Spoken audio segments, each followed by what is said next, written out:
ఓం నమో వెంకటేశాయ. ఏడుకొండలవాడ వెంకటరమణ గోవింద గోవింద. శ్రీ శ్రీనివాస శ్రీ వెంకటేశ గోవింద గోవింద. కలియుగ ప్రత్యక్ష దైవం శ్రీనివాస పరబ్రహ్మ అనుగ్రహ విశేషంతో శ్రీమన్ మహాభారతంలోని ఆది పర్వంలో విశేషాలు మనం యథాశక్తి తెలుసుకుంటున్నాం.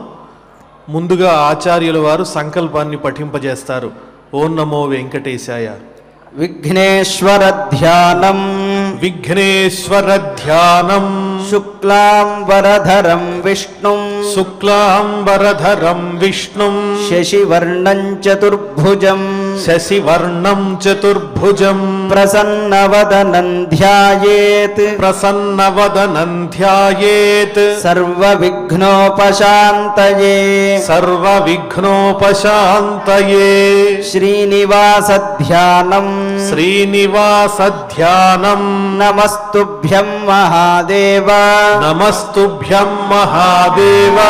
నారాయణ కృపానిధే నారాయణ కృపానిధే పాహి మాం ఫణిశైలేశ పాహి మాం ఫణిశైలేశ భక్తబంధో దయానిధే భక్తబంధో దయానిధే.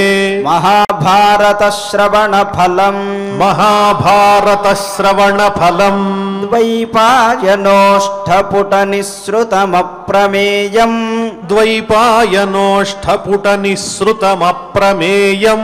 పుణ్యం పవిత్రమథ పాపహరం శివం చ పుణ్యం పవిత్రమథ పాపహరం శివం చ. యో భారతం సమధిగచ్చతి వాచ్యమానం యో భారతం సమధిగచ్చతి వాచ్యమానం. కిం తస్య పుష్కరజలైరభిషేచనేన కిం తస్య పుష్కరజలైరభిషేచనేన. అథ సంకల్పః అథ సంకల్పః శ్రీమదాదివరాహ క్షేత్రే శ్రీమదాదివరాహ క్షేత్రే విరాజమానస్య విరాజమానస్య దేవదేవోత్తమస్య దేవదేవోత్తమస్య జగద్రక్షణార్థం జగద్రక్షణార్థం అవతీర్ణస్య అవతీర్ణస్య శ్రీమదఖిలాండకోటి శ్రీమదఖిలాండకోటి బ్రహ్మాండనాయకస్య బ్రహ్మాండనాయకస్య శ్రీవేంకటేశ్వర స్వామినః శ్రీవేంకటేశ్వర స్వామినః అనుగ్రహ ప్రసాదేన అనుగ్రహ ప్రసాదేన సర్వేషాం సర్వేషాం భక్తజనానాం భక్తజనానాం ఆధివ్యాధి ఆధివ్యాధి నివృత్తి ద్వారా నివృత్తి ద్వారా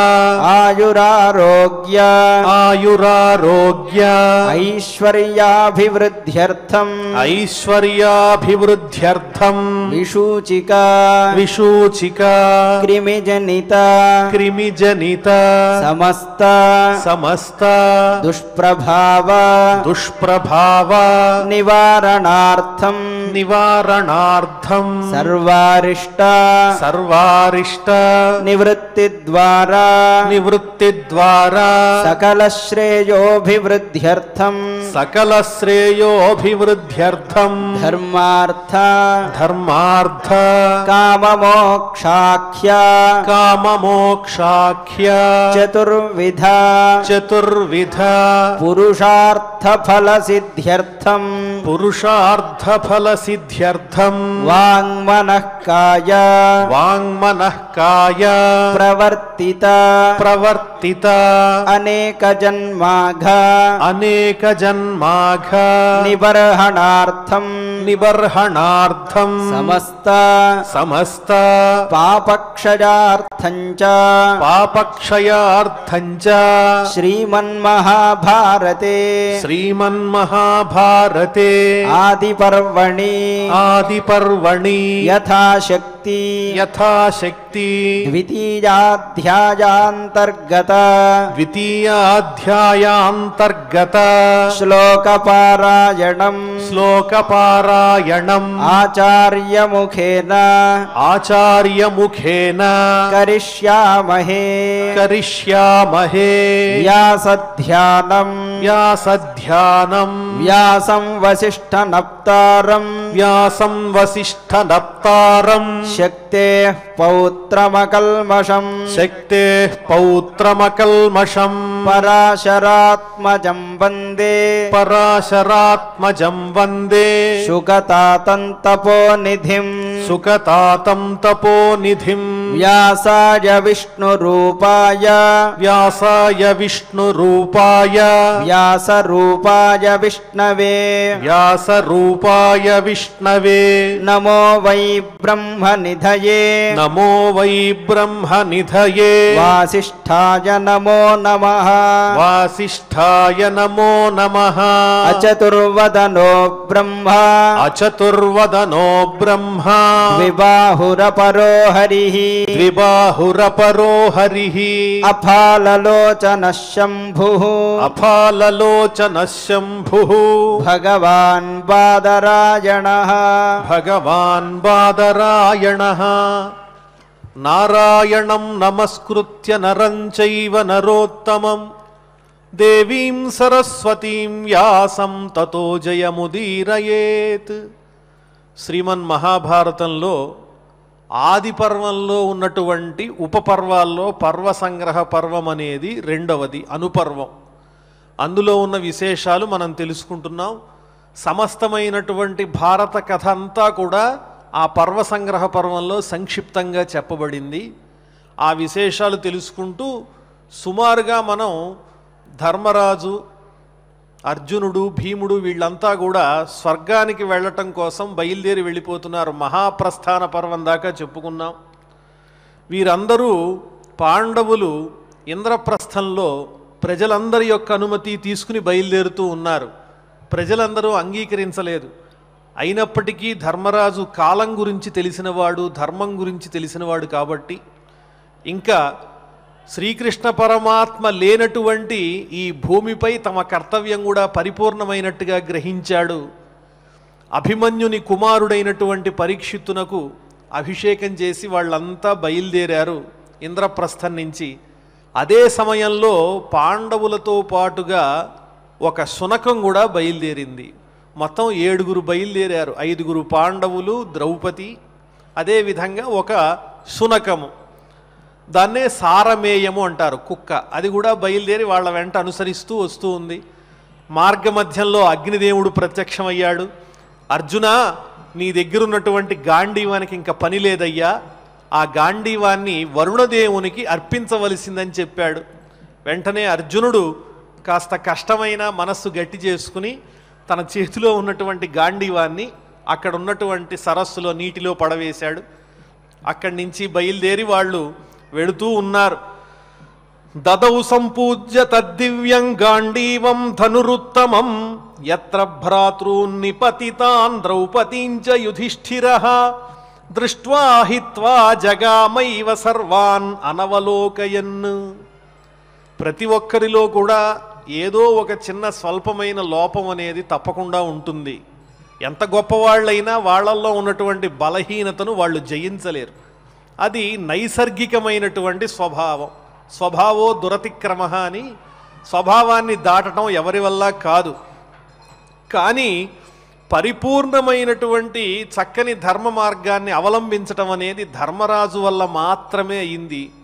ఈ మహాభారతంలో ధర్మానికి నిదర్శనంగా, ప్రతిరూపంగా మనందరికీ ఒక అద్దంలాగా చూపించబడినటువంటి మహానుభావుడు ధర్మరాజు.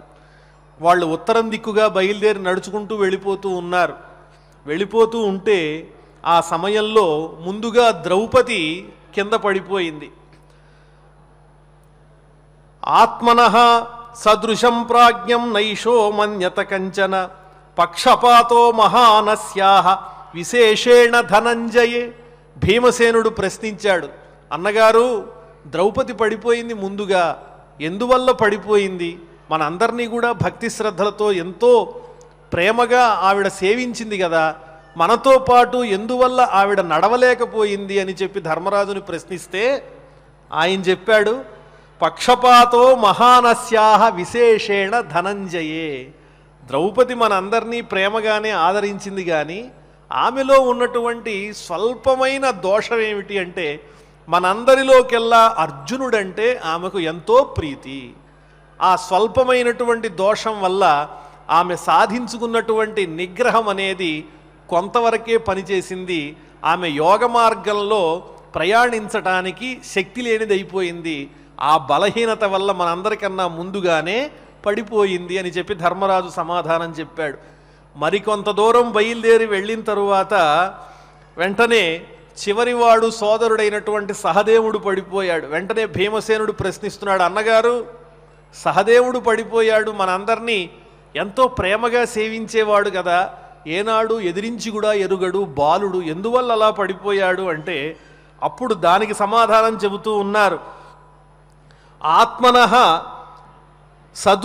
సదృశం ప్రాజ్ఞం నైషోమన్యత కంచన. ఇది అందరిలో కూడా ఉంటుంది. ఏమిటంటే నాకన్నా గొప్పవాడు ఎవరూ లేరు అని సహదేవునిలో అంతర్లీనంగా ఉన్నటువంటి ఒక భావం. ఇక్కడ గొప్పతనం అంటే ఏమిటి అర్థం అంటే పరాక్రమంలోనా, ఏ విషయంలోనైనా వినయాన్ని చూపించటంలోనూ, అన్నగారు చెప్పినటువంటి విషయాన్ని ఆచరించటంలోనూ నాకన్నా గొప్పవాడు లేడు, ఎవరినైనా కూడా నేను ఇట్టే ఆకర్షించగలుగుతాను, నేను సర్వసమర్థుణ్ణనే భావం సహదేవుల్లో అంతర్లీనంగా ఉన్నది. అలా ఉన్నందువల్ల అతను కూడా పడిపోయాడని చెప్పాడు ధర్మరాజు. ఇంకొంచెం దూరం వెళ్ళిన తర్వాత నకులుడు కూడా పడిపోయాడు. పడిపోగానే మళ్ళీ భీమసేనుడు అడుగుతున్నాడు, అన్నగారు మరి నకులుడు ఎందువల్ల పడిపోయాడు, మనందరినీ బాగానే సేవించాడు కదా అంటే రూపేణ మత్సమో నాస్తి కశ్చిత్ ఇత్యస్య దర్శనం. నకులుడు చాలా అందంగా ఉంటాడట, సౌందర్యం కలిగినటువంటి వాడు. నా అంత సౌందర్యం కలిగినటువంటి వాళ్ళు వేరొకళ్ళు లేరు, నేనే అందగాణ్ణి అనేటువంటి భావన నకులుల్లో అంతర్లీనంగా ఉంది, అందువల్లే అతను పడిపోయాడు అని భీమసేనునికి సమాధానం చెప్పాడు ధర్మరాజు. మరికొంత దూరం వెళ్ళిన తరువాత అర్జునుడు కూడా పడిపోయాడు. పడిపోగానే భీమసేనుడు అన్నాడు, అర్జునుడంటే మనందరికీ ఆధారం, పరాక్రమ సంపన్నుడు, ఎన్నో యుద్ధాలు చేశాడు, మిమ్మల్ని దేవుళ్ళ కొలిచాడు, అటువంటి అర్జునుడిలో ఏం లోపం ఉంది, అర్జునుడు ఎందువల్ల పడిపోయాడు అంటే ఏకాహ్నా నిర్దహేయం వై శత్రూన్ ఇత్యర్జునోబ్రవీత్ నచతత్ కృతవానేషః శూరమాని తతోభవతు. అర్జునుల్లో ఉన్న లోపం ఏమిటి అంటే నేను పెద్ద పరాక్రమవంతుణ్ణి, ధనుర్విద్యా ధురంధరుణ్ణి, నాతో సమానమైన విలుకాడు ఎవరూ లేరనేటువంటి భావన అంతర్లీనంగా అర్జునుల్లో ఉంది. అంతేకాదు స్వల్పంగా ఆత్మస్థుతి చేసుకుంటాడు, పరనింద కూడా చేస్తూ ఉంటాడు.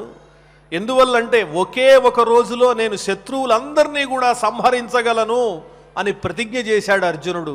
అయినా కూడా ఆ కార్యాన్ని నెరవేర్చలేకపోయాడు. ఇది ప్రపంచంలో మనం అందరి దగ్గర చూస్తున్నదే. కొంచెం అతిశయోక్తిగా తమని తాము స్తుతి చేసుకుంటూ నేను తలుచుకుంటే ఈ పని ఎంతలో అయిపోతుంది, అందరూ గంట సేపు చేసే పని నేను 5 నిమిషాల్లో చేసేస్తానని చెప్పి చక్కగా స్తుతివాక్యాలు చెప్పుకుంటూ ఉంటారు. ఇలా ఏమరపాటుతో చెప్పేటువంటి స్తుతివాక్యాలు కూడా మనలో ఉన్నటువంటి నిగ్రహానికి పెద్ద దెబ్బగా తయారవుతాయి. అందువల్లనే అర్జునుడు కూడా అందువల్లే పడిపోయాడు. ఆ తరువాత భీమసేనుడు పడిపోతున్నాడు. పడిపోతూ అన్నయ్య మరి నేనెందుకు పడిపోతున్నానని పడిపోతూనే ప్రశ్నించాడు ధర్మరాజు. అప్పుడు ధర్మరాజు చెప్పాడు, నాయనా అతిభుక్తంచ భవతా ప్రాణేన చ వికథసే అనవేక్ష్య పరం పార్థ తేనాసి పతితః క్షితౌ. నీకు ఆహారం మీద మక్కువ ఎక్కువయ్యా, తిండి విపరీతంగా తింటావు, తినేటప్పుడు నీకు పరిమితులు లేవు, అమిత భోజనం నువ్వు స్వీకరిస్తూ ఉంటావు. అంతేకాదు నీ బాహుబలాన్ని ఇలా చూస్తూ అందరికీ చూపిస్తూ అవమానిస్తూ ఉంటావు. ధృతరాష్ట్రుణ్ణి కూడా అనేక మార్లు అవమానించాడు భీమసేనుడు. తన కష్టాన్ని వాళ్ళ ముందు ప్రదర్శిస్తూ మీ వాళ్ళంతా అధర్మపరులై మమ్మల్ని ఇలా ఏడిపించారు అని అనేక విధాలుగా ధృతరాష్ట్రుణ్ణి గాంధారిని కూడా ఇబ్బంది పెట్టాడు. ఈ రకమైనటువంటి వైకల్యం వాళ్ళలో ఉన్నది కాబట్టే వాళ్ళందరూ కూడా పడిపోయారు. కానీ ధర్మరాజు మాత్రం ఈ పడిపోయిన వాళ్ళ గురించి ఏమాత్రమూ ఆలోచించకుండా అలా నడిచి వెళ్ళిపోతూ ఉన్నాడు. కాబట్టి దీంట్లో ఉన్నటువంటి భావన ఏమిటి అంటే మనలో ఎప్పుడైతే వైకల్యం అనేది ఉండదో, హెచ్చుతగ్గులు కానీ గొప్పలు కానీ ఇతరుల పట్ల నీచమైన భావన కానీ మనలో ఎప్పుడైతే ఉండదో, అందరినీ సమబుద్ధితో మనం చూడగలుగుతామో అది మనకి మోక్షాన్ని ఇస్తుంది అనేటువంటి భావన ఈ వృత్తాంతంలో తెలుస్తూ ఉంది. ఏతత్ సప్తదశం పర్వ మహాప్రస్థానికం స్మృతం యత్ర అధ్యాయాః త్రయః ప్రోక్తాః శ్లోకానాంచ శతత్రయం వింశతిశ్చ తతో శ్లోకాః సంఖ్యాతాః తత్వదర్శిన. ఈ విధంగా ధర్మరాజు బయలుదేరి వెళ్ళిపోతూ ఉంటే ఆయన్ని కుక్క మాత్రం అనుసరించి ఎక్కడా విడిచిపెట్టకుండా అనుసరించి వెళుతూ ఉన్నది. ఈలోపు దివ్యమైనటువంటి దేవేంద్రుని విమానం వచ్చేసింది అక్కడికి. ఆ దేవేంద్రుడిని చూడంగానే నమస్కారం చేశాడు వినయపూర్వకంగా ధర్మరాజు. దేవేంద్రుడు అడిగాడు, పదా వెళ్ళిపోదాం, స్వర్గానికి వెళదాం అన్నాడు. అంటే ధర్మరాజు అన్నాడు, నా సోదరులంతా కూడా నన్ను విడిచిపెట్టేశారు, వాళ్ళందరూ స్వర్గానికి రాకుండా నేనొక్కడిని స్వర్గానికి ఎలా వస్తానన్నాడు. అంటే దేవేంద్రుడు అన్నాడు, వాళ్ళంతా స్వర్గానికి చేరిపోయారు, నువ్వు స్వర్గానికి వచ్చినట్లయితే వాళ్ళందరినీ కూడా నువ్వు స్వర్గంలో చూడొచ్చు అన్నాడు. అంతటితో ఆగల ధర్మరాజు. దేవేంద్రుడితో ఇంకో ప్రశ్న అడుగుతూ ఉన్నాడు, స్వామి అయం శ్వాభూత భవ్యేశ భక్తో మాం నిత్యమేవ సగచ్చేతమయా సార్ధం ఆనృశంస్యాహి మే మతి. మీతో స్పష్టంగా ఒక విషయం చెప్పాలనుకుంటున్నాను. దయ అనేటువంటిది ప్రతి ఒక్కరి హృదయంలో ఉండాలి. మనని అనుసరించి ఉన్నటువంటి వాళ్లను, సేవకులను, పరిజనుల్ని అందరినీ కూడా మనం ప్రేమించాలి. వారిలో ఉన్నటువంటి అర్హత ఏమిటి అంటే మన పట్ల ఉన్నటువంటి భక్తి మాత్రమే. అనన్యమైన మనస్సుతో మన్ని భక్తిగా కొలిచేటువంటి వారిని విడిచిపెట్టడం అనేది ధర్మం కాదు. నా సోదరులంతా కూడా జీవితమంతా నాతో కలిసి ఉన్నప్పటికీ ఈనాడు నేను వస్తూ ఉంటే నన్ను అనుసరించి నా వెనకాల రాలేక పడిపోయారు. కానీ మేము బయలుదేరినప్పుడు మాతో పాటు బయలుదేరిన ఈ సారమేయం ఉందే, శునకము, ఇది మాత్రం మమ్మల్ని అనుసరిస్తూ ఇక్కడ దాకా వచ్చింది. నా సోదరులు పడిపోయినా కూడా నాతో పాటు ఇంత దూరం రాగలిగింది కాబట్టి ఇది కూడా స్వర్గానికి వస్తేనే నేను మీతో స్వర్గానికి వస్తానన్నాడు. అనేటప్పటికీ దేవేంద్రుడు వెంటనే అవాక్కైపోయి, ఇది ధర్మం కాదయ్యా, ఎందువల్లంటే నువ్వు మోహాన్ని పొందుతున్నావు, స్వర్గంలోకి ఈ సారమేయం రావటం ఏమిటి? ఈ సారమేయం గనక నీతో పాటు స్వర్గంలో ప్రవేశించినట్లయితే నువ్వు సాధించినటువంటి పుణ్యమంతా కూడా నశించిపోతుంది. ఏ ధర్మంతో అయితే నువ్వు పుణ్యలోకాలు సాధించుకున్నావో అవన్నీ క్షీణమైపోతాయి. నీవు స్వర్గానికి వెళ్ళడానికి అర్హుడవు కాదు. ఎందువల్లంటే యజ్ఞయాగాలు చేసేటప్పుడు, పవిత్రమైనటువంటి పూజా కార్యక్రమాలు ఆచరించేటప్పుడు ఈ శునకాదులు వచ్చి ఆ పూజా ద్రవ్యాల్ని చూడకూడదు, ముట్టకూడదు. అలా చేసినట్లయితే వారు పాపాన్ని పొందుతారు. అదేవిధంగా నీవు స్వర్గానికి కనుక ఈ సారమయాన్ని తీసుకొస్తే క్రోధవశులు అనే పేరు కలిగిన రాక్షసులు ఉన్నారు. ఆ క్రోధవశులు అనే రాక్షసుల వల్ల నీ పుణ్యమంతా నశించిపోతుందయ్యా, కాబట్టి ఇది తీసుకురావద్దంటే వెంటనే ధర్మరాజు చెప్పాడు. చూడండి ఎంత నీతి వాక్యం చెప్పాడో. భీతం భక్తం నాణ్యదస్తీతి చార్తం ప్రాప్తం క్షీణం రక్షణే ప్రాణలిప్సుం ప్రాణత్యాగాదప్యహం నైవమోక్తుం యతేయం వై నిత్యమేదద్వ్రతం మే.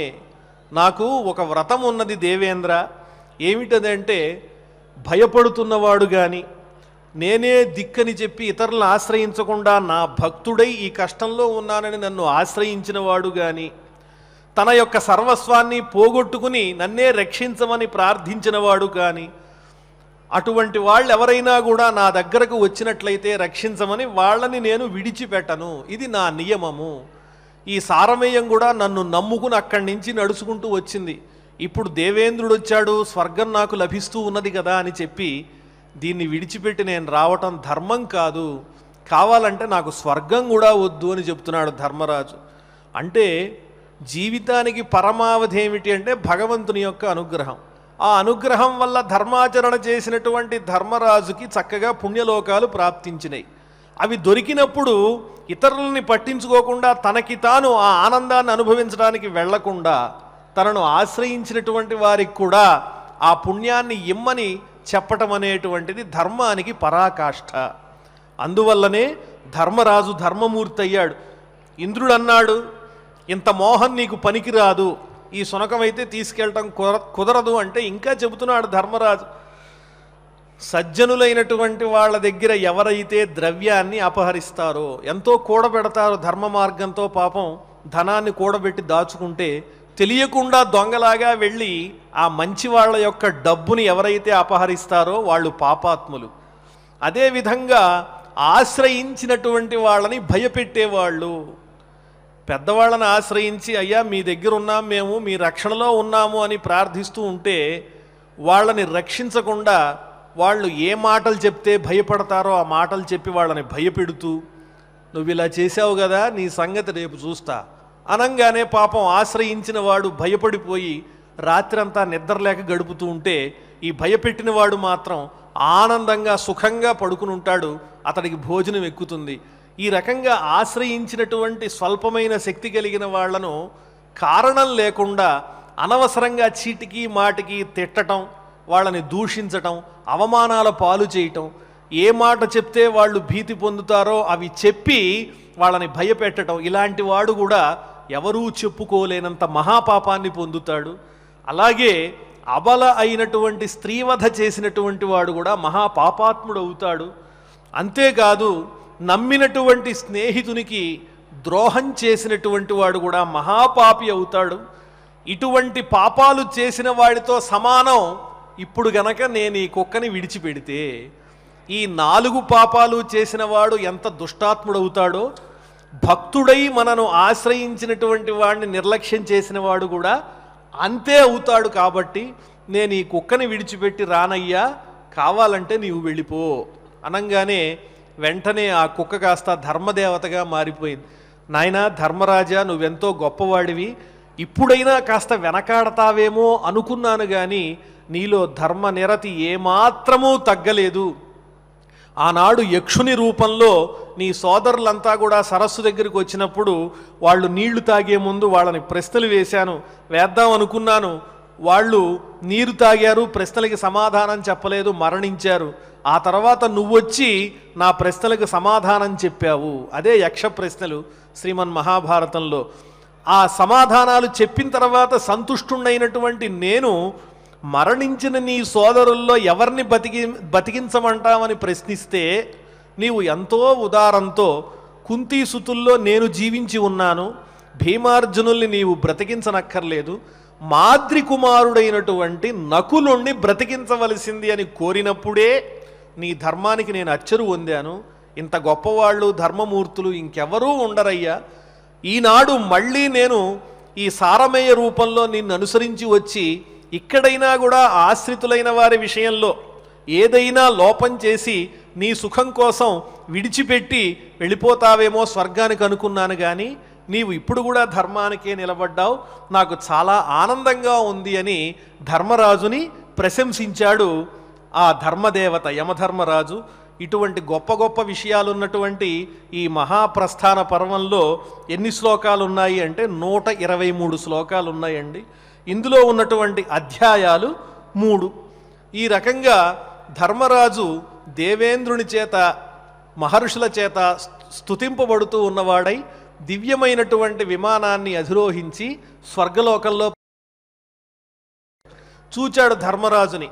నువ్వు చాలా గొప్పవాడివి ధర్మరాజా, శరీరంతోనే స్వర్గంలోకి వెళ్ళిన వాళ్ళు ఎవరూ ఉండరు, నీవు స్వర్గ సుఖాలు అనుభవించటానికి ఈ దేహంతోనే స్వర్గంలో ప్రవేశించావంటే నువ్వు చాలా గొప్పవాడివయ్యా అనంగానే ధర్మరాజు అడిగాడు, నేను గొప్పవాడినో కాదో నాకు తెలియదు, కానీ నా సోదరులు ఎక్కడున్నారు? వాళ్ళంతా కూడా మరణించారు, వాళ్ళు స్వర్గాన్ని పొందారు కదా, వాళ్ళు ఏ దివ్యలోకాలు పొందారో ఆ పుణ్యలోకాల్లోనే నేను ఉండాలి, కాబట్టి నాకు అటువంటి అవకాశాన్ని ఇప్పించండి అని చెప్పి ధర్మరాజు ప్రార్థిస్తూ ఉంటే దేవేంద్రుడు అన్నాడు, వాళ్ళ గురించి నువ్వు చింతపడద్దు, నీకు వచ్చినటువంటి పుణ్యలోకాలు నువ్వు అనుభవించవయ్యా, వాళ్ళు ఎక్కడుంటే నీకెందుకు అంటే, కాదు కాదు వాళ్ళందరూ ఎక్కడున్నారో నాకు తెలియాలి, భీముడు, అర్జునుడు, నకుల సహదేవులు, అలాగే ద్రౌపది, కర్ణుడు కూడా ఎక్కడున్నాడో నాకు తెలియాలి అని చెప్పి ప్రార్థిస్తూ ఉన్నాడు. స్వర్గపర్వతతో జ్ఞేయం దివ్యం యత్తదమానుషం ప్రాప్తం దైవరథం స్వర్గాత్ నేష్టవాన్ యత్ర ధర్మరాట్ ఆరోఢుం సుమహాప్రాజ్ఞః ఆనృసం స్యాత్ శునావిన. అసలు సారమేయం లేకుండా, ఈ కుక్క లేకుండా నేను రథాన్ని అధిరోహించను అని చెప్పినటువంటి ధర్మరాజు యొక్క గొప్పతనాన్ని దేవతలందరూ కూడా మెచ్చుకుంటూ ఉన్నారు. ఇక్కడ ఒక చిన్న విషయం మనం చెప్పుకోవాలండి. ధర్మరాజు అన్నాడు ఇంద్రుడితో, కావున నాకలోకపు సుఖంబటులుండగ నిమ్ము దేవ, నీ భావము నిల్పు నా దశ కృపాభరితంబుగా, సారమేయ సంభావన చేత దోసముగ పట్టమి నాకు వరంబు, నీవు పొమ్ము ఈ వనభూమి నుండెద సమిద్ధత పంబుల నిన్ను కొల్చుచున్. నాకు స్వర్గం వద్దు, తపస్సు చేస్తూ ఉంటాను, కానీ నీ యందు మాత్రం నా బుద్ధి నిలిచేటట్టుగా అనుగ్రహించు. స్వర్గ సుఖాల కన్నా ధర్మాన్ని రక్షించటమే నాకు ఇష్టమైనటువంటిది అని తెలియజేశాడు ఆ ధర్మరాజు. తామస్యా విచలాజ్ఞాత్వా స్థితిం ధర్మే మహాత్మనః, స్వరూపం యత్ర తత్యక్త్వా ధర్మేణ సౌ సమన్వితః, స్వర్గం ప్రాప్తః సచ తథా యాతనాం విపులాం భృశం. ఇంతకీ అక్కడికి వెళ్ళిన తరువాత తన సోదరుల్ని వెతుకుతూ మాటిమాటికి దేవేంద్రుని అడుగుతూనే ఉన్నాడు, ఎక్కడున్నారు నా సోదరులంటే, వెంటనే దేవేంద్రుడు ఎంతో ప్రేమగా ఒక దూతని పిలిచి, నాయనా ఇతడు తన సోదరుల్ని చూడాలనుకుంటున్నాడు, వాళ్ళు ఎక్కడున్నారో చూపించు అని పంపిస్తే ఆ ధర్మరాజును తీసుకుని ఆ దూత వెడుతూ ఉన్నాడు. ముందు దూత వెడుతున్నాడు, వెనకాల ధర్మరాజు అనుసరించి వెడుతున్నాడు. ఎంత దూరం వెళ్ళినా కూడా సోదరులు కనిపించటం లేదు. కొంత దూరం వెళ్ళిన తర్వాత దివ్యలోకాల్లో ఉండే తేజస్సులు ఏవీ లేవు, అంతా అంధకారమయం అయిపోయింది. ఎక్కడ చూచినా కూడా ఎముకలు గుట్టలుగా కనిపిస్తున్నాయి, మృతదేహాలు కనిపిస్తున్నాయి, దుర్గంధం అంతా వ్యాపిస్తూ ఉంది, మార్గం అంతా కూడా వెంట్రుకలమయంగా ఉంది, వైతరణి నది అనేటువంటిది కనిపిస్తూ ఉంది. అది చూడంగానే ధర్మరాజు అన్నాడు, ఏమిటి ఇక్కడికి తీసుకొచ్చావంటే, నీ గమనం ఇంతవరకే, నిన్ను ఇక్కడ దాకా తీసుకురావాలని ఉంది కాబట్టి నిన్ను తీసుకొచ్చానన్నాడు. అయితే సరే, ఇక ఆ దుర్గంధం భరించలేక ధర్మరాజు కూడా బయలుదేరి వెళ్ళిపోదాం అనుకుంటూ ఉంటే అప్పుడు ఆ ధర్మరాజుకి కొన్ని స్వరాలు వినిపించినాయి. భోభో ధర్మజ్ఞ రాజరిషే పుణ్యాభిజన పాండవ, అనుగ్రహార్థం అస్మాకం తిష్టతావన్ ముహూర్తకం, కర్ణోహం భీమసేనోహం అర్జునోహమితి ప్రభో, నకుల సహదేవోహం ధృష్టద్యుమ్నోహమిత్యుత ద్రౌపదేయాంశ్చ ఇత్యేవం విచుక్రుసు. గట్టిగా స్వరాలు వినిపిస్తున్నాయి ధర్మరాజుకి. ఆ దుర్గంధపూరితమైన చోట అంతా అంధకారంగా ఉంది. ఏమని వినిపిస్తున్నాయి? ధర్మరాజా, నీవు పుణ్యాత్ముడవు, దేశానికి నువ్వు రాగానే నరకలోకంలో యాతనలు అనుభవిస్తున్నటువంటి మా అందరికీ కూడా ఎంతో హాయిగా చల్లగా ప్రశాంతంగా ఉంది. ఈ నరకలోకపు దుఃఖాలేవి మాకు తెలియటం లేదు.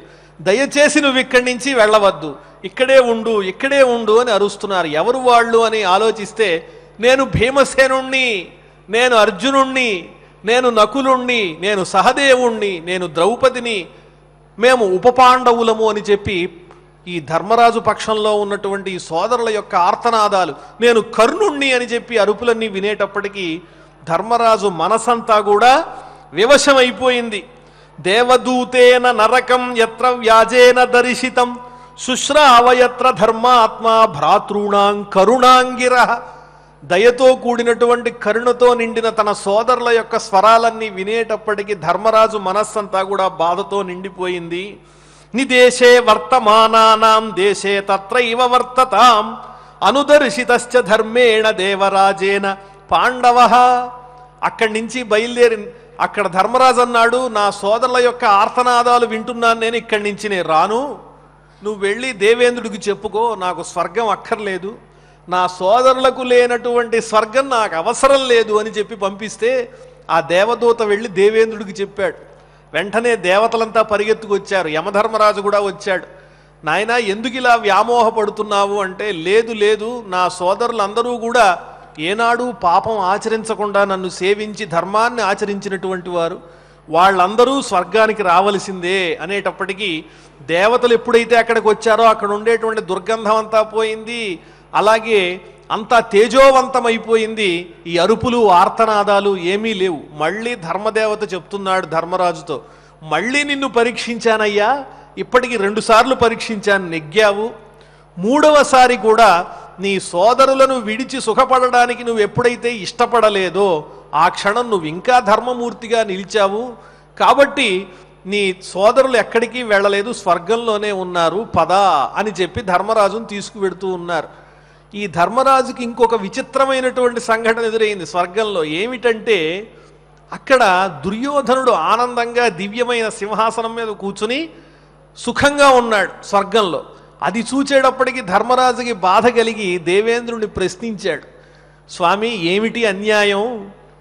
పాపాలు చేసి మమ్మల్ని అందరినీ నానాహింసలు పెట్టినటువంటి దుర్యోధనుడేమో స్వర్గంలో ఆనందంగా ఉంటే నా సోదరులంతా నరకాన్ని ఎందుకు పొందారు అని అడిగితే అప్పుడు ఆ దేవతలు చెప్పారు, నాయనా ఇక్కడ ధర్మం అనేది ఒకటి ఉంది.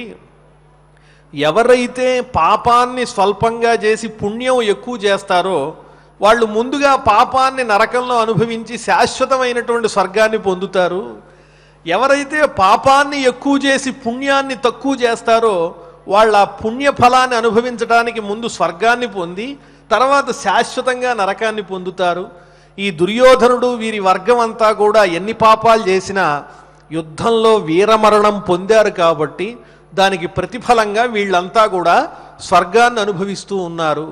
మరి నీవు కూడా యుద్ధరంగంలో ఏం చేశావు? ద్రోణాచార్యుణ్ణి అస్త్ర సన్యాసం చేయించడం కోసం తెలివిగా అశ్వత్థామ అనే పేరు కలిగినటువంటి గజాన్ని సంహరింపజేసి అశ్వత్థామ హతహ అని గురువు గారిని మభ్యపెట్టావు కాబట్టి అది కూడా కృష్ణుని యొక్క అనుజ్ఞతోనే ఈ స్వల్పమైనటువంటి దోషం చేత నీకు ఈనాడు నరక దర్శనం అనేటువంటిది జరిగింది. ఇదంతా కూడా మాయ తప్ప వేరొకటి కాదు, నువ్వేం బాధపడద్దు. ఈనాటితో నీలో ఏ విధమైన స్వల్ప దోషం కూడా లేదు. శాశ్వతమైనటువంటి చక్కని దివ్యలోకాలన్నీ కూడా నీవు సముపార్జించుకున్నావు. పదయ్యా, నీవు మానవ దేహంతో స్వర్గంలో ప్రవేశించటం వల్ల నీలో మానవ సంబంధమైనటువంటి ఆ ఈర్ష్య, అసూయ, ద్వేషం మొదలైనవి కొంచెం కొంచెంగా బయటపడుతూ ఉన్నాయి. అవి లేకుండా ఉండాలంటే ఆప్లుత్యాకాశ గంగాయాం దేహం త్యక్త్వా సమానుషం స్వధర్మ నిర్జితం స్థానం స్వర్గే ప్రాప్య సధర్మరాట్ ముముదే పూజిత సర్వైః సేంద్రైః సురగణైః సహ ఏతదష్టాశతం పర్వ ప్రోక్తం వ్యాసేన ధీమత. నాయనా ధర్మరాజా, ఇదిగో ఇక్కడ ఆకాశగంగ ఉంది. ఈ ఆకాశగంగలో గనక నీవు స్నానం చేసినట్లయితే నీ మానుష భావాలన్నీ పోయి దివ్యదేహాన్ని ధరిస్తావు అని దేవేంద్రుడు చెప్పగానే ధర్మరాజు ఆ ఆకాశగంగలో ప్రవేశించి స్నానం చేశాడు. సామాన్యమైనటువంటి దేహాన్ని విడిచిపెట్టి దివ్యమైనటువంటి శరీరాన్ని పొందినటువంటి వాడై తనలో ఉన్నటువంటి స్వల్పమైన దోషాలన్నింటినీ కూడా పోగొట్టుకుని ఆనందంగా ఆ స్వర్గంలో ప్రవేశించాడు. ప్రవేశించంగానే దేవేంద్రుడు అందరినీ చూపిస్తూ ఉన్నాడు, నీ వాళ్ళ కోసం నువ్వు పరితపిస్తూ ఉన్నావు కదా, వీళ్ళంతా ఇక్కడే ఉన్నారు చూడు. భీష్ముల వారిని చూడు, అక్కడ అష్టవసువులతో పాటు అష్టవసువుల్లో ఒకరైనటువంటి భీష్మాచార్యుల వారు అరుగు అక్కడే ఉన్నారు అని తేజోరూపంతో ఉన్నటువంటి భీష్ముల వారిని చూపించాడు. అలాగే ద్వాపరం అనేటువంటిది, ద్వాపర యుగమే శకునిగా పుట్టింది కాబట్టి ఆ శకుని ద్వాపరుడుగా మారిపోయాడు, అదుగో శకుని. అలాగే విదురుడు కూడా ధర్మదేవతలో లీనమైపోయాడు. అటు చూడు, అసలైనటువంటి సంగతి వాసుదేవుడు శ్రీకృష్ణ పరమాత్మ సేవింపబడుతూ ఉన్నాడు అర్జునుని చేత ఆ స్వర్గంలోనే. ఆ శ్రీకృష్ణ పరమాత్మకు ఉన్నటువంటి దివ్యమైన ఆయుధాలు శంఖము, చక్రము, గద, శార్ంగము ఇవన్నీ కూడా దివ్యమైన తేజస్సు కలిగినటువంటి పురుష రూపాలని ధరించి స్వామివారిని సేవిస్తూ ఉన్నాయి. దదర్శ తత్ర గోవిందం బ్రహ్మేణ వపుషాన్వితం. దివ్యమైన తేజస్సుతో విరాజిల్లుతూ ఉన్నటువంటి ఆ శ్రీ మహావిష్ణు స్వరూపుడైన శ్రీకృష్ణ పరమాత్మను ఆయన దివ్య ఆయుధాలన్నీ సేవిస్తున్నాయి. అర్జునుడు కూడా కొలుస్తూ ఉన్నాడు, చూడవయ్యా. అదేవిధంగా నీ సోదరుడైనటువంటి భీమసేనుడు చూడు, మరుద్గణాలతో సేవింపబడుతూ వాయుదేవుని పక్కనే కూర్చున్నాడు, ఆయన అంశతో వచ్చాడు కదా. అదేవిధంగా అశ్వినీ దేవతలు ఉండేటువంటి చోట నీ సోదరులైన నకుల సహదేవులు ఇద్దరూ కూడా దివ్య రూపాలతో ఉన్నారు. వీళ్లే అశ్వినీ దేవతల అంశలతో వచ్చినటువంటి వాళ్లే నీ సోదరులు. అదేవిధంగా ఇటు చూడు, 5 గంధర్వులు కనిపిస్తున్నారు. వీళ్ళంతా ఉపపాండవులుగా ద్రౌపదికి జన్మించినటువంటి వారు 5 కూడా ఈ గంధర్వులేనయ్యా. ఇక్కడ చూడు, ధృతరాష్ట్రుడు మీ పెదనాన్నగారు ఏ రూపంలో ఉన్నాడో అద్భుతమైనటువంటి గంధర్వ రాజే ధృతరాష్ట్రునిగా జన్మించాడు. ఆ ధృతరాష్ట్రుణ్ణి కూడా చూడవయ్యా. అంతేకాదు నీ సోదరుడైనటువంటి కర్ణుడు కూడా ఇక్కడే ఉన్నాడు. ఆదిత్యులు 12 మంది ఉంటే ద్వాదశాదిత్యులతో ప్రకాశిస్తూ దివ్యలోకాల్లో ఆనందాన్ని అనుభవిస్తూ 13వ సూర్యునిలాగా వెలుగొందుతూ ఉన్నాడు అని అందరినీ కూడా దర్శింపజేశాడు దేవేంద్రుడు. దాంతో సంతృప్తి పడ్డాడు ధర్మరాజు. అధ్యాయా పంచసంఖ్యాతా పర్వణ్యస్మిన్ మహాత్మన శ్లోకానాం ద్వేషతే చైవ ప్రసంఖ్యాతే తపోధనా నవశ్లోకాస్తథైవాన్యే సంఖ్యాతాః పరమర్షిణ అష్టాదశైవమేతాని పర్వాణ్యుక్తాన్యశేషతః. ఈ స్వర్గారోహణ పర్వం చిట్ట చివరి పర్వం 18వ పర్వం. ఈ పర్వంలో మొత్తం 5 అధ్యాయాలు ఉన్నాయి, 209 శ్లోకాలు ఉన్నాయి. ఈ మహాభారతంలో ఉన్నటువంటి విశేషాలన్నింటినీ కూడా వ్యాసమహర్షి అద్భుతంగా వర్ణించారు. ఆది సభారణ్య విరాటోద్యోగ భీష్మద్రోణ కర్ణ శల్య సౌప్తిక స్త్రీ శాంతి అనుశాసన అశ్వమేధ ఆశ్రమవాస మౌసల స్వర్గారోహణ మహాప్రస్థానములనేటువంటి ఈ 18 పర్వాల్లో కూడా ధర్మసారాన్నంతా కూడా లీనం చేసి ధర్మాన్ని ఎవరైతే ఆచరిస్తారో వాళ్ళందరూ కూడా ఆ భగవంతుని యొక్క అనుగ్రహాన్ని పొందుతారు.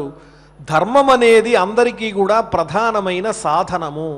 ఈ ప్రపంచంలో ఈ వృత్తాంతం ద్వారా, భారతంలో ఉన్న వృత్తాంతం ద్వారా మనకు అర్థమయ్యేది ఏమిటి అంటే, మనం ఆచరించగలిగినటువంటి ధర్మాన్ని కూడా ఆచరించకుండా తప్పించుకుంటూ ప్రజలకు లోకానికి ఉపయోగపడేటువంటి అద్భుతమైనటువంటి కార్యాలు చేయగలిగి కూడా చేయకుండా మన స్వార్థం కోసం ఎప్పుడైతే ధర్మాన్ని విడిచిపెడతామో అది భగవంతుడికి ప్రీతికరం కాదు.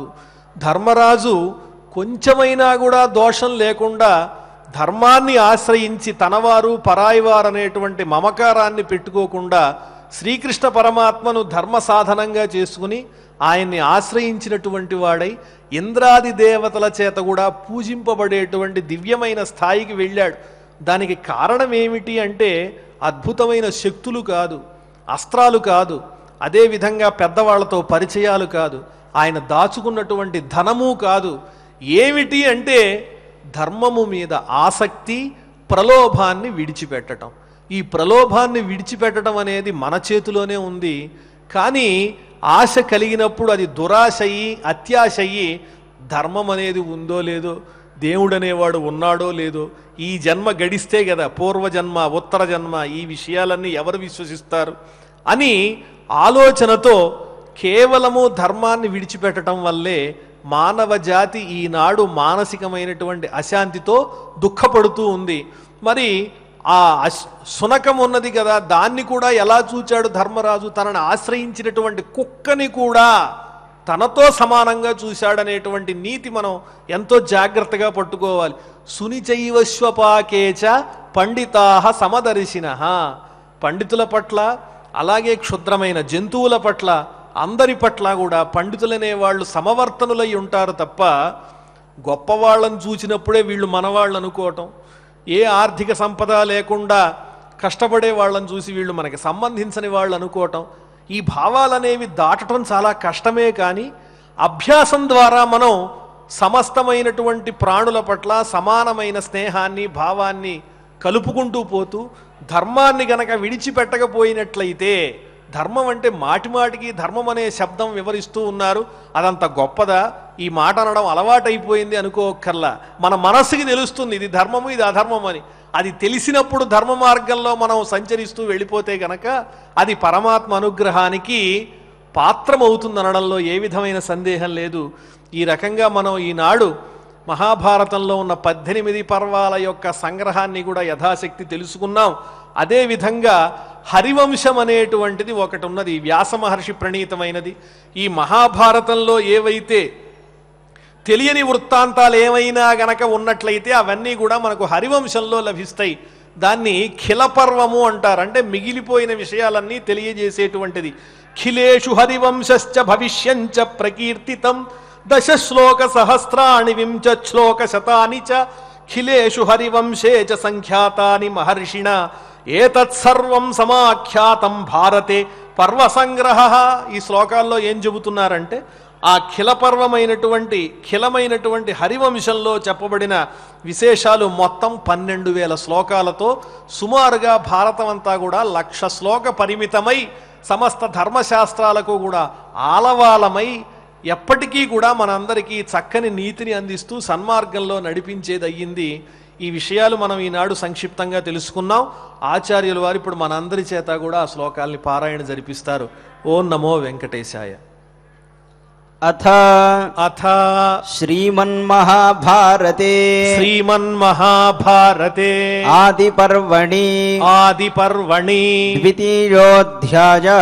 ద్వితీయోऽధ్యాయः దదౌ సంపూజ్య తద్దివ్యం గాండీవం ధనురుత్తమం యత్ర భ్రాతॄన్నిపతితాన్ ద్రౌపదీం చ యుధిష్ఠిరః దృష్ట్వా హిత్వా జగామైవ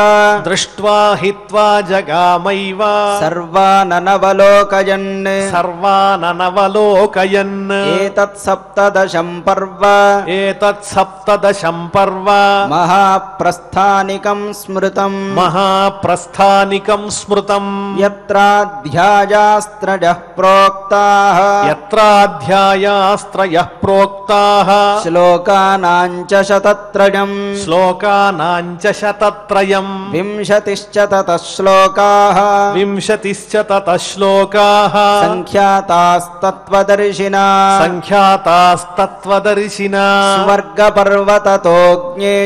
స్వర్గపర్వతతో జ్ఞేయం దివ్యం యత్తదమానుషం ప్రాప్తం దైవరథం స్వర్గాత్ నేష్టవాన్ యత్ర ధర్మరాట్ ఆరోఢుం సుమహాప్రాజ్ఞ ఆనృశం స్యాచ్ఛునా వినా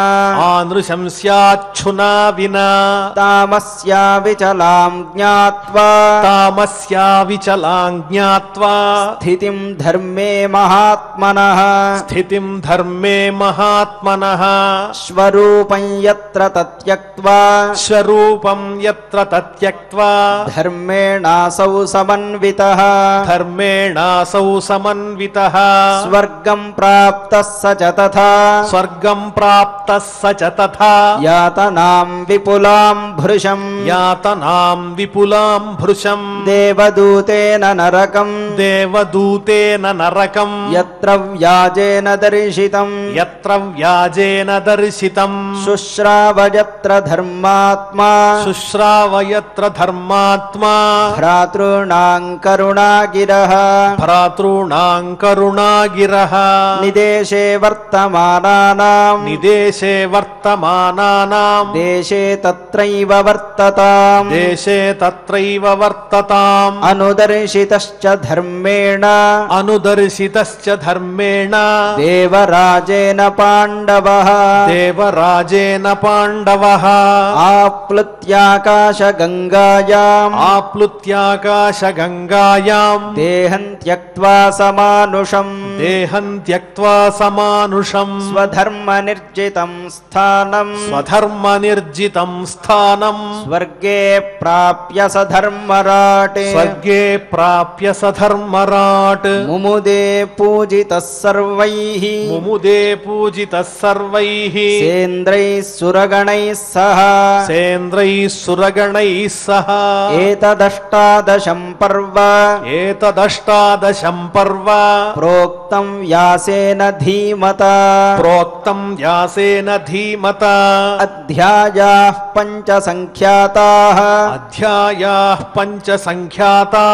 పర్వణ్యస్మిన్ మహాత్మనః మహాత్మనా పర్వణ్యస్మిన్ మహాత్మనా శ్లోకానాం ద్వేషతే చైవ శ్లోకానాం ద్వేషతే చైవ ప్రసంఖ్యాతే తపోధనాః ప్రసంఖ్యాతే తపోధనాః నవశ్లోకాస్తథైవాన్యే నవశ్లోకాస్తథైవాన్యే సంఖ్యాతాః పరమర్షిణా సంఖ్యాతాః పరమర్షిణా అష్టాదశైవమేతాని అష్టాదశైవమేతాని పర్వాణ్యుక్తాన్యశేషతః పర్వాణ్యుక్తాన్యశేషతః అఖిలేషు హరివంశశ్చ అఖిలేషు హరివంశశ్చ భవిష్యంచ ప్రకీర్తితం భవిష్యంచ ప్రకీర్తితం దశశ్లోకసహస్రాణి దశశ్లోకసహస్రాణి వింశశ్లోకశతాని చ వింశశ్లోకశతాని చ అఖిలేషు హరివంశే చ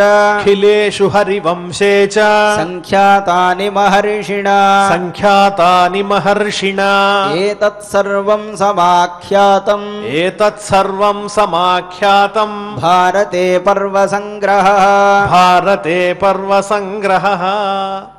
పారాయణ కార్యక్రమాన్ని మనం పరిపూర్ణం చేసుకున్నాం. ఇప్పుడు విదుర నీతి అనే చక్కని అంశాన్ని ఆచార్యుల వారు మనకు అందిస్తారు. శ్రద్ధాసక్తులతో శ్రవణం చేసి పరమాత్మ అనుగ్రహానికి పాత్రులమవుదాం. ఓం నమో వెంకటేశాయ. శ్రీ వెంకటేశాయ నమః. ఈనాడు తెలిసినా తెలియకపోయినా సరే చాలా చాలా పవిత్రమైనటువంటి వృత్తాంతాన్ని విన్నాం. ఒక మనిషి సశరీరంతో స్వర్గాన్ని పొందాడంటే ఆయన ఎంత ధర్మాత్ముడో అర్థం చేసుకోవాలి. యుద్ధంలో అందరి రథాలు భూమి మీద ఉంటే ధర్మరాజు రథం మాత్రం భూమికి పైననే వెళ్ళేదట. అంటే అది ధర్మరాజు యొక్క తపశ్శక్తి ఎలాంటిది.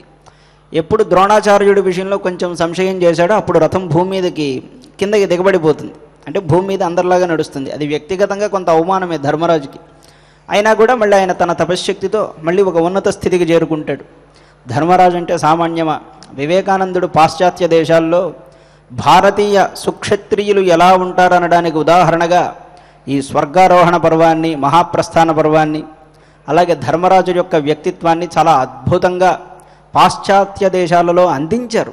మనం తలెత్తుకునేలాగా చేశారు.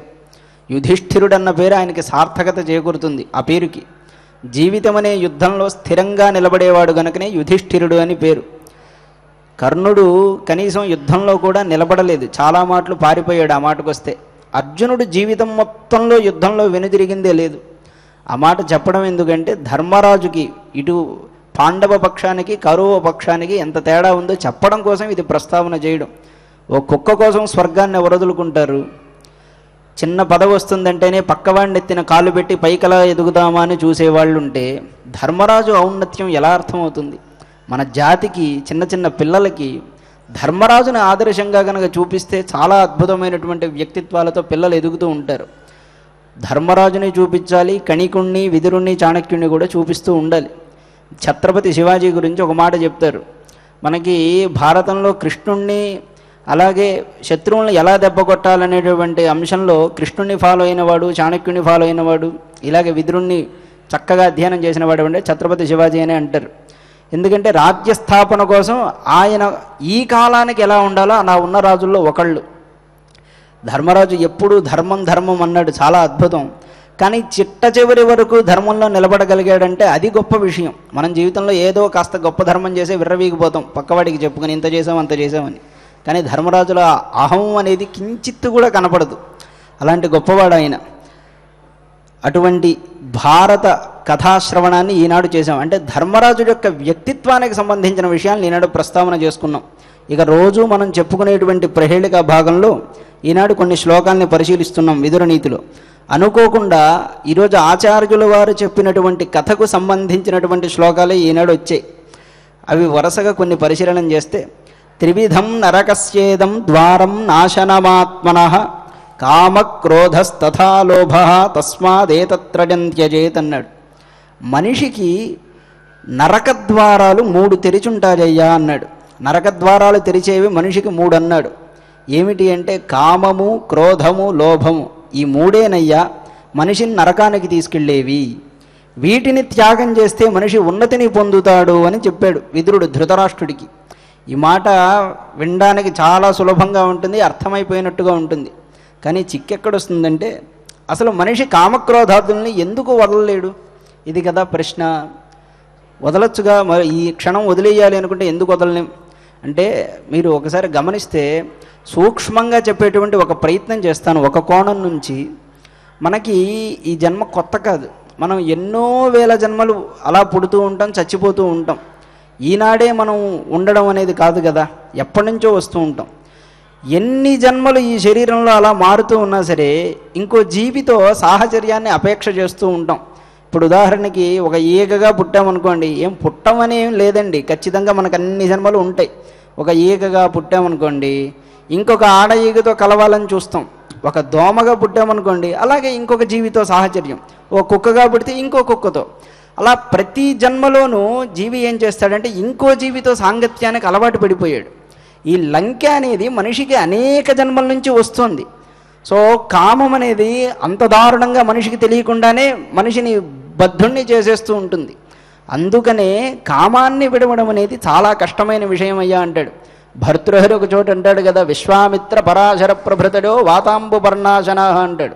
అయ్యా, గాలిని నీళ్లని తీసుకుని అన్నం కూడా తినకుండా తపస్సు చేసిన విశ్వామిత్రుడు పరాశరులే కామాన్ని జయించలేకపోయారు కదా, ఇంద్రియ నిగ్రహాన్ని అంత తొందరగా పొందలేకపోయారే. పంచభక్ష్య పరమాన్నాలు తినే మనం గనక సంపూర్ణంగా అన్నింటినీ జయిస్తే వింధ్యప్లవేత్ సాగరే అంటాడు. వింధ్య పర్వతం సముద్రం మీద తేలియాడదా నాయన అంటాడు. అదెంత కష్టమో ఇది కూడా అంత కష్టమని చెప్తాడు. మరి ఎందుకయ్యా జయింపరాని వాటి కోసం ఇంత కష్టం అంటే, సంపూర్ణంగా జయించలేమని దాని అర్థం కాదు. అభ్యాసం చేస్తే మనకి లభ్యంగానిదేముంది? అందుకే కదా అభ్యాసేనతు కౌంతేయ వైరాగ్యేణ చ గృహ్యతే అంటాడు గీతలో కృష్ణ పరమాత్ముడు. అభ్యాసంతోనూ వైరాగ్యంతోనూ వీటిని సాధించచ్చయ్యా అని చెప్తాడు. అందుకే మార్షల్ ఆర్ట్స్ ఈ ఛాంపియన్ ఉన్నారు కదా బ్రూస్లీ, ఈయన ఒక మాట అంటాడు, మనకి ఎవరు చెప్తే ఏముంది, అందులో మంచి విషయం తీసుకోవాలి. నేను 10,000 కిక్కులు నేర్చుకున్న వాడికి కూడా భయపడినయ్యా, కానీ ఒకే కిక్కుని 10,000 సార్లు ప్రాక్టీస్ చేస్తే వాడికి నేను చాలా భయపడతానంటాడు. ఎందుకు అంటే అభ్యాసానికి అంత గొప్పతనం ఉంది. మనం ఒక వ్యసనాన్ని వదలలేమనుకోండి, పదే పదే దాని గురించి తీవ్రంగా అభ్యాసం చేస్తే దాని నుంచి బయటపడచ్చు అని చెప్తున్నాయి మన శాస్త్రాలు. ఈ కామక్రోధ లోభాదుల్ని ఎలా విడిచిపెట్టాలి అని చెప్పడం కోసం ఈ మాట. ప్రతి మనిషిలోనూ, మీలోనూ, నాలోనూ, అందరిలోనూ కామక్రోధ లోభాదులు ఉంటాయి. ఆ మాటకు వస్తే శ్రీరామకృష్ణ పరమహంస చెప్తారు, అసలు మనిషి చచ్చిపోయే వరకు కామక్రోధ లోభాలు విడిచిపెట్టవయ్యా, కానీ వాటి దిశని మార్చచ్చు అని చెప్తాడు. ఎలాగూ అంటే, మనలో ఒక కోరిక ఉందనుకోండి, అది భగవంతుడి వైపుకి తిప్పాలి. మనకు అది తినాలి, ఇది తాగాలి, ఇలా ఉండాలని ఉంటుంది కదా. అదే విషయాన్ని భగవంతుణ్ణి చూడాలి, భగవంతుడికి సేవ చేయాలనే కోరికగా మార్చుకోవచ్చు. కోపం ఉందనుకోండి, భగవద్విముఖమైన విషయాల పట్ల కోపాన్ని ప్రవర్తింపజేయవచ్చు. అలాగే సద్గుణాలని కాపాడుకోవడంలో లోభాన్ని ప్రవర్తింపజేయవచ్చు. అంటే మనం ఒక మంచి గుణాన్ని నష్టపోతామేమో, దీన్ని కాపాడుకోవాలి అనే భావంలో లోభాన్ని ప్రవర్తింపజేసుకోవచ్చు. ఈ విధంగా వీటి దిశని మరల్చుకుని ఉంటే సద్గతిని పొందుతామని చెప్పారు. కామక్రోధ లోభాదుల్ని జడించకపోతే చివరికి వాడికి అధోగతి పాలి అని విదురుడు ఉపదేశం చేశాడు. తర్వాత వరప్రదానం రాజ్యంచ పుత్రజన్మచ భారత శత్రోశ్చ మోక్షణం కృచ్ఛ్రా త్రీణి చైకంచ తత్సమం అన్నాడు. ఒకానొక పని చేస్తే వాడికి చాలా గొప్పదైనటువంటి మేలు జరుగుతుందయ్యా జీవితంలో అన్నాడు. ఏది అంటే, తీవ్రమైనటువంటి ఆపద కలిగించిన శత్రువుని క్షమించి విడిచిపెట్టిన వాడికి గొప్ప మేలు కలుగుతుందన్నాడు. వరం ఇవ్వడం, రాజ్యపాలనం చేయడం, ధర్మాత్ముడైనటువంటి పుత్రుణ్ణి కనడం, ఈ 3 పుణ్యాలు ఒక్క శత్రువుని విడిచిపెట్టడం వల్ల కలుగుతుంది అని విదురుడు చెప్పాడు. ఇది కరుణకి సంబంధించినటువంటి విషయం. ఈ విషయాన్ని మనం అలాగే తీసుకోవడం జీవితంలో తప్పు. ఈ మాట వాస్తవానికి చెప్పాలి. నిజంగా ఇది ఇలాంటిది అయితే కృష్ణుడు అంత పెద్ద భారత యుద్ధాన్ని ఎందుకు చేయిస్తాడు? విషయం ఏమిటి అంటే, తనకి వ్యక్తిగతంగా ఏదైనా ఇబ్బంది కలిగించినప్పుడు వాళ్ళని కాస్త ఉదాసీనంగా వాళ్ళ పట్ల ఉండి వాళ్ళని ఉపేక్ష చేయడం వల్ల మనకి మంచిదే. అలాగే శత్రువుని సత్కరించి చూడాలి ముందు. కానీ మారలేదు అంటే మాత్రం శఠే సాక్ష్యం సమాచరేత్, శఠుడి పట్ల సాక్ష్యం ప్రదర్శించడమే కరెక్ట్. ఈ విధంగా చెప్పాడు. తర్వాత భక్తంచ భజమానంచ తవాస్మీతి చ వాదినం త్రినేతాన్ శరణం ప్రాప్తాన్ విషమేపి నసంత్యజేత్. ఈ మాట నేను ఇందాకన్నది. ధర్మరాజుకి ఈ శ్లోకం చక్కగా సరిపోతుంది. తనని పూజించే భక్తుణ్ణి, తననే నమ్ముకున్న సేవకుడిని, తన కింద పనిచేసేటువంటి సేవకుణ్ణి, నేను నీవాడిని అన్నవాడిని, ఈ ముగ్గురిని కూడా మనం ఎంత కష్టంలో ఉన్నా కూడా విడవకూడదయ్యా అన్నాడు. ఎందుకు ఆ మాట చెప్పడం అంటే, కష్టం ఈనాడొచ్చి రేపు పోతుంది, కానీ ఈ ముగ్గురు నీతో ఉంటారు కదా.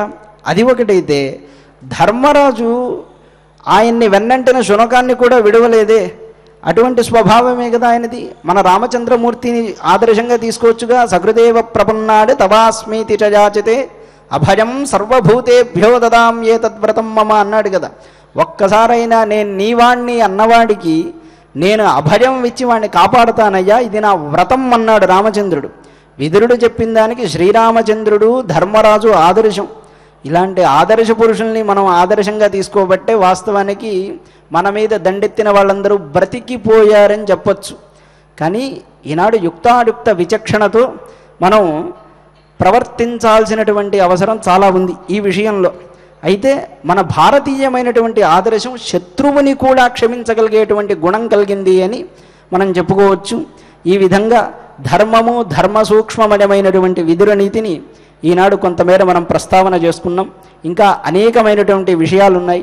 వాటిని మరుసటి నాటి ప్రహేళిక భాగంలో మళ్ళీ చెప్పుకుని తిరిగి కలుసుకుందాం. ఈనాటికి ముగింపు పలుకుతూ ఓం నమో వెంకటేశాయ. చాలా చక్కగా ఆచార్యుల వారు విదురనీతిలోని సారాంశాన్ని మనకు అందించారు. ఇప్పుడు ఆడియో ద్వారా గోవిందనామాలు మనం శ్రవణం చేస్తూ గానం చేస్తూ పరమాత్మ అనుగ్రహానికి పాత్రులమవుదాం. ఓం నమో వెంకటేశాయ. శ్రీనివాస శ్రీ వెంకటేశ శ్రీనివాస శ్రీ వెంకటేశ భక్తవత్సల భాగవత ప్రియ నిత్య నిర్మల నీలమేఘ శ్యామ పురాణ పురుష పుండరీకాక్ష నందనందన నవనీత చోర పశుపాలక శ్రీ పాప విమోచన దుష్ట సంహార దురిత నివారణ శిష్ట పరిపాలక కష్ట నివారణ గోవింద హరి గోవింద గోకుల నందన గోవింద గోవింద హరి గోవింద గోకుల నందన గోవింద.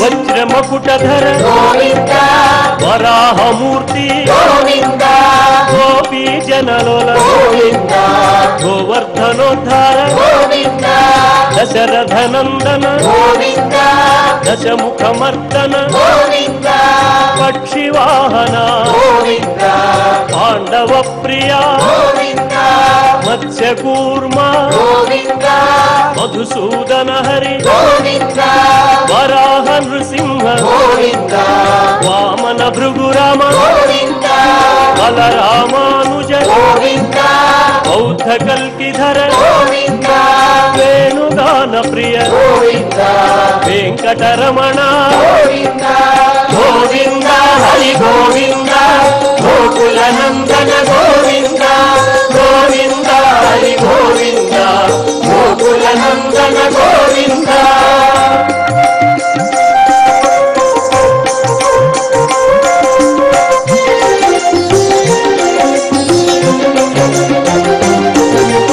సీతానాయక గోవింద ధృత పరిపాలక గోవింద దీన పోషక గోవింద ధర్మ స్థాపక గోవింద అనాథ రక్షక గోవింద ఆపద్బాంధవ గోవింద శరణాగత విదే గోవింద కరుణాసాగర గోవింద కమలదళాక్ష గోవింద కామిత ఫలద గోవింద పాప వినాశ నాయక పాహి మురారే శ్రీముద్రాంకిత శ్రీవత్సాంకిత ధరణీ నాయక దినకర తేజ గోవింద హరి గోవింద గోకుల నందన గోవింద గోవింద హరి గోవింద గోకుల నందన గోవింద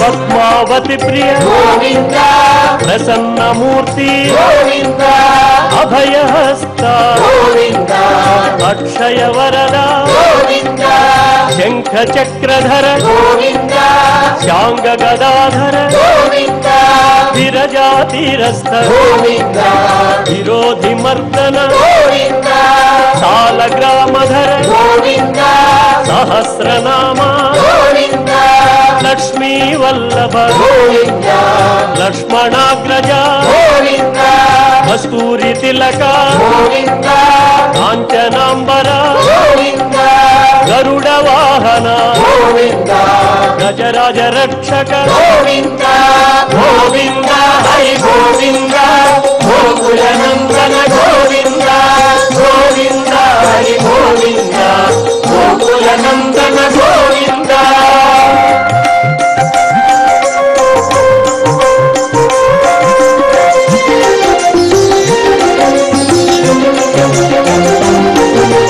వానర సేవిత గోవింద వారధి బంధన గోవింద సప్తగిరీశ గోవింద ఏక స్వరూప గోవింద శ్రీరామకృష్ణ గోవింద రఘుకుల నందన గోవింద ప్రత్యక్ష దేవా గోవింద పరమదయాకర గోవింద వజ్ర కవచధర గోవింద వైజయంతి మాల గోవింద వడ్డి కాసులవాడ గోవింద వసుదేవతనయ గోవింద బిల్వ పత్రార్చిత గోవింద భిక్షుక సంస్థుత గోవింద శ్రీ పుంరూప గోవింద శివకేశవమూర్తి గోవింద గోవింద హరి గోవింద గోకుల నందన గోవింద గోవింద హరి గోవింద గోకుల నందన గోవింద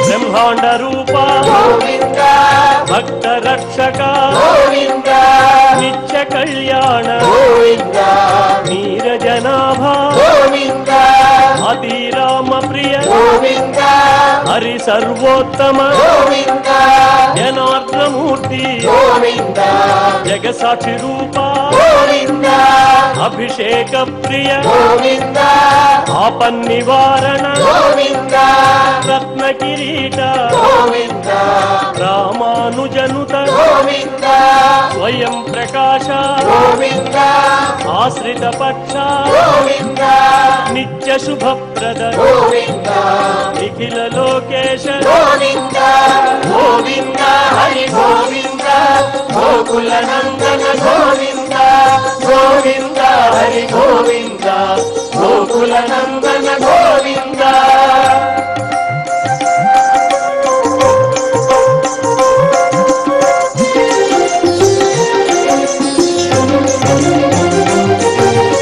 ఆనంద రూప గోవింద ఆద్యంతరహిత గోవింద ఇహ పరదాయక గోవింద విభరాజ రక్షక గోవింద పరమదయాళో గోవింద పద్మనాభ హరి గోవింద తిరుమలవాస గోవింద తులసీ వనమాల గోవింద శేషశాయినే గోవింద శేషాద్రి నిలయ గోవింద మత్స్యావతార గోవింద ఏడు కొండలవాడ గోవింద గోవింద హరి గోవింద గోకుల నందన గోవింద గోవింద హరి గోవింద గోకుల నందన గోవింద గోవింద హరి గోవింద గోకుల నందన గోవింద గోవింద హరి గోవింద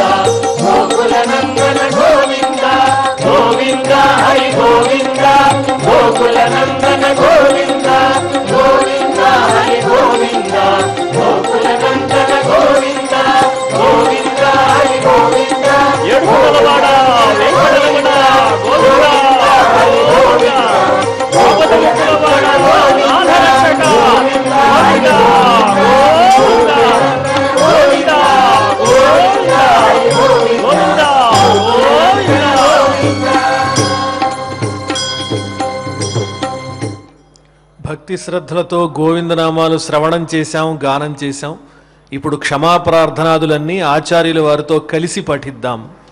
అథ క్షమా ప్రార్థన యదక్షరపదభ్రష్టం మాత్రాహీనం చ యద్భవేత్ తత్సర్వం క్షమ్యతాం దేవ నారాయణ నమోస్తుతే.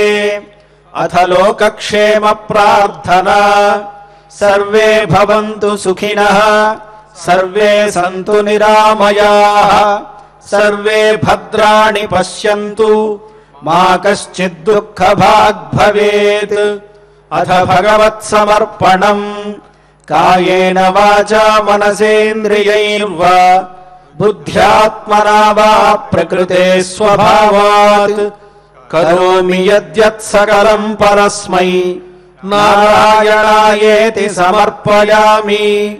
అథ మంగళం శ్రేయః కాంతాయ కళ్యాణ నిధయే నిధయేర్థినాం శ్రీవేంకట నివాసాయ శ్రీనివాసాయ మంగళం.